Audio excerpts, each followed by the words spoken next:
suffered in silence while living a very public life. Elizabeth Edwards, known as a pillar of strength while living with a deadly disease and dealing with personal trials and tribulations, lost her battle with cancer today. She was 61 years old.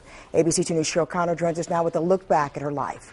Kelly, Elizabeth Edwards had a 6-year battle with cancer. Her disease was one subject in her memoir, Resilience. Her life was filled with heartache after losing a teenage son and learning about her husband's infidelity. She is remembered most for her perseverance.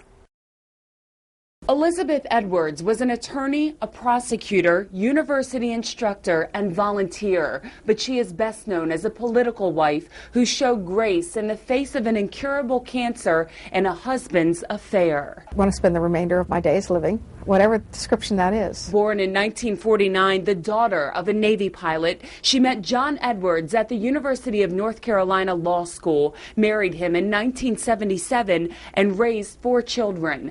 When her oldest son Wade died in 1996 in a car accident, she left her legal practice to head a nonprofit dedicated to inspiring students. Edwards died on this day, known as Cancer Survivor Beauty and Support Day. At the Empire Beauty School in Owings Mills, cancer patients came in for free services. It's good for just to get out of the home, get out of the house, maybe get their mind off of everything. Edwards had a way of getting her mind off her own battle with cancer. In 2004, she campaigned for her husband in his bid for president and later for vice president to John Kerry. On the day Kerry conceded defeat, Elizabeth was diagnosed with breast cancer again. She kept her battle private for nearly 3 years. We're going to always look for the silver lining. It is who we are as people.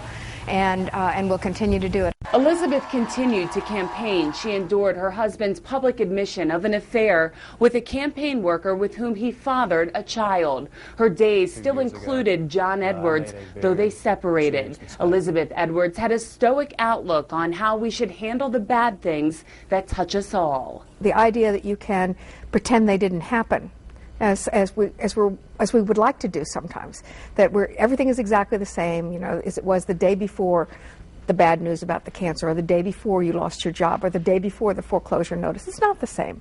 But to somehow accept this perhaps more narrowed life or a different path you're going to have to take, and accept that that's it, and then embrace what it is you have left.